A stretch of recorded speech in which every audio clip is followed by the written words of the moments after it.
सास को गुस्सा आता है। बहू, ममता बहू कहाँ हो? लेकिन सारे दिन की थकी बहू को ऐसी नींद आती है जैसे किसी ने भांग की गोली खिला दी हो। वो तो नहीं उठती। उठकर आ जाता है बेटा। क्या बात है अम्मा, काहे चिल्ला रही हो? अरे सो जाओ ना, सुबह की थकी है बहू। वो सो रही है, जोर से बोलोगी तो नींद खुल जाएगी उसकी। माँ को गुस्सा आ जाता है। फिलहाल तो सो जाती है, लेकिन मन ही मन ढेर सारा जहर बहू के लिए भरा होता है। सुबह बहू चाय बना रही होती है कि सास धीरे से गैस तेज कर देती है, जिससे चाय का बर्तन जल जाता है। और जैसे ही बहू चाय का बर्तन उठाती है, उसका हाथ जल जाता है। मेरा हाथ जल गया। वो जोर जोर से चिल्लाकर इधर उधर भागती है कि सास थोड़ी देर में उसके हाथ में पानी डाल देती है।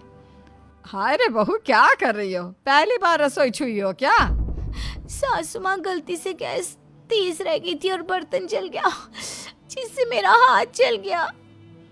हाय रे, कितना गंदा दाग। छी छी छी छी, मुझे तो उल्टी आ रही है तेरा गला हुआ मांस देखकर। तू ना मुझे अभी साथ से खाना मत लगाना।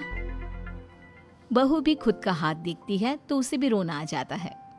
कुछ दिनों के बाद सास की सहेली आती है। बहू चाय बनाकर लाती है। उसके जाने के बाद सहेली कहती है, बहू की सुंदरता ऐसी है कि कोई भी दीवाना हो जाए। वैसे तेरे बेटे का क्या हाल है? अरे वैसा ही है, बहू के पीछे लट्टू।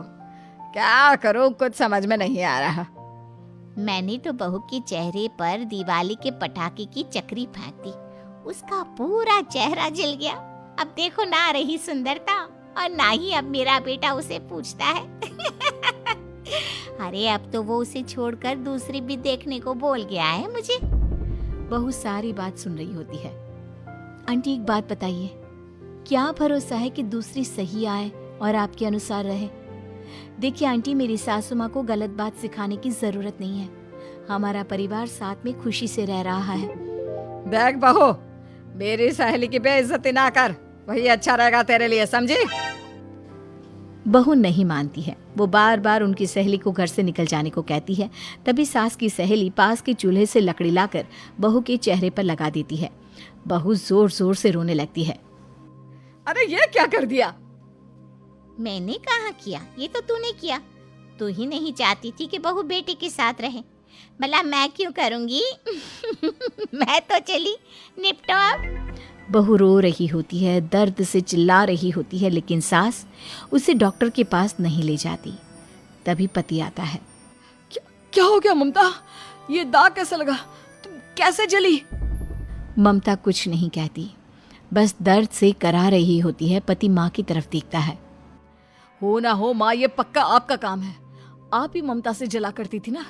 देखना माँ, अब पुलिस आएगी, केस बनेगा, लेकिन पहले मैं ममता को अस्पताल लेकर जा रहा हूँ। सभी अस्पताल जाते हैं, जहाँ डॉक्टर ममता की सास से कहते हैं, आपने तो नहीं जलाया ना बहू को? अब ममता की सास के तो पसीने छूट रहे होते हैं। वो घबरा कर कहती है, ना ना डॉक्टर साहब, कैसी बात करते हैं? हम क्या जलाएंगे अपनी बहू को? डॉक्टर ममता के पति से पूछते हैं, देखिए, क्योंकि ये ससुराल में जली है तो मामला पुलिस का बनता है, तो आप पहले पुलिस को बुलाइए, तभी इलाज पूरा होगा। सास डर जाती है कि अब तो बच्ची जिंदगी जेल में ही रहना होगा। रहने दीजिए ना, पुलिस को क्यों बुलाना? सारी हंसी खत्म हो जाएगी जब पुलिस के डंडे पड़ेंगे। बहू को जलाना भले ही बहुत आसान हो, लेकिन उसके बाद सारी जिंदगी जेल की हवा खाना। सास डर जाती है। पुलिस आती है। पास लेटी दर्द से करा रही ममता स्टेटमेंट देती है। तो क्या हुआ था? कैसे जली आप? ममता पास खड़ी सास को देखती है। बेटी बताओ, कैसे जल गई तुम? ओए, काका का किरण वाली शाहरुख, चुप, बिल्कुल चुप। सास चुप। सभी इंतजार करते हैं कि ममता क्या बोलेगी। जी, मैं खाना बना रही थी, लकड़ी उड़कर मेरे ऊपर गिर गई और मैं जल गई। सास बहू की बात सुनकर रोने लगती है। देखा माँ, कितनी समझदार है ममता। ये चाहती तो, हाँ बेटा, ये चाहती तो मैं आज जेल में होती। मुझे माफ